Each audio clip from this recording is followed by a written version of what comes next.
ఈ రోజు మనం మాట్లాడుకోబోయే వ్యక్తి సినీ రంగంలో పవర్ స్టార్, రాజకీయాల్లో ప్రజానాయకుడు. ఆయనే పవన్ కళ్యాణ్. పవన్ కళ్యాణ్ అసలు పేరు కొనిదెల పవన్ కళ్యాణ్. 1971 సెప్టెంబర్ 2న ఆంధ్రప్రదేశ్లోని బాపట్లలో జన్మించారు. తండ్రి వెంకట్రావు, తల్లి అంజనాదేవి.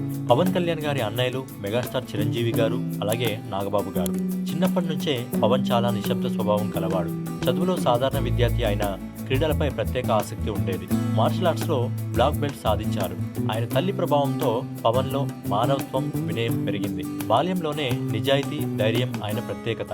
1996లో అక్కడమ్మాయి ఇక్కడబ్బాయి అనే సినిమాతో తెలుగు తెరపై ఎంట్రీ ఇచ్చారు. గోకులంలో సీత, సుస్వాగతం సినిమాలతో గుర్తింపు తెచ్చుకున్నారు.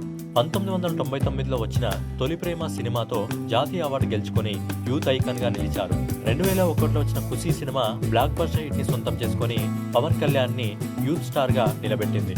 తర్వాత ఆయన స్వయంగా డైరెక్ట్ చేసిన జానీ కమర్షియల్ గా సక్సెస్ కాకపోయినా ఆయన ఫ్యాన్ బేస్ మాత్రం ఏమాత్రం తగ్గలేదు. 2008లో జల్సా, 2012లో గబ్బర్ సింగ్ సినిమాలు మంచి విజయాన్ని సాధించాయి. అత్తారింటికి దారేది సినిమాతో ఇండస్ట్రీ రికార్డులని బద్దలు కొట్టాడు పవన్ కళ్యాణ్.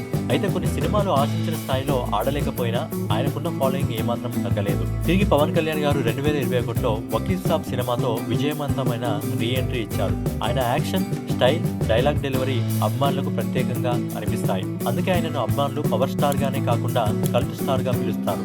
తర్వాత చిరంజీవి గారు స్థాపించిన ప్రజారాజ్యం పార్టీలో ఆయన కొద్ది రోజులు యువరాజ్యం అధ్యక్షుడిగా తన పాత్రను పోషించారు. కానీ 2014లో పవన్ కళ్యాణ్ గారు సొంతంగా జనసేన పార్టీని స్థాపించారు. ఆయన లక్ష్యం అవినీతి రహిత పాలన, ప్రజాసేవ.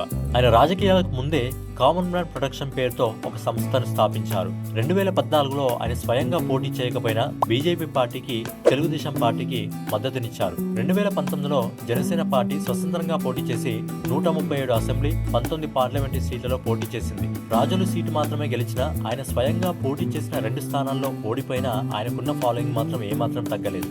రైతుల సమస్యలు, నిరుద్యోగం, అవినీతికి వ్యతిరేకంగా నిరంతరం ఉద్యమాలు చేశారు. 2020 నుంచి బీజేపీతో మంచి సంబంధాలు పెంచుకున్నాడు. 2024 రాజకీయాల్లో బీజేపీ పార్టీతో, టీడీపీ పార్టీతో పొత్తులు పెట్టుకున్నాడు.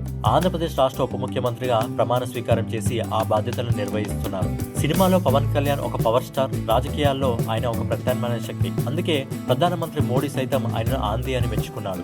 వ్యక్తిత్వం, నిజాయితీ, వినయం ఇవే పవన్ కళ్యాణ్ ని ప్రత్యేకంగా నిలబెట్టాయి. ఆంధ్రప్రదేశ్ రాజకీయాల్లో పవన్ కళ్యాణ్ కీలక పాత్ర పోషించి ఈరోజు ప్రజలకు తన పైన నమ్మకాన్ని నిలబెట్టుకున్నాడు.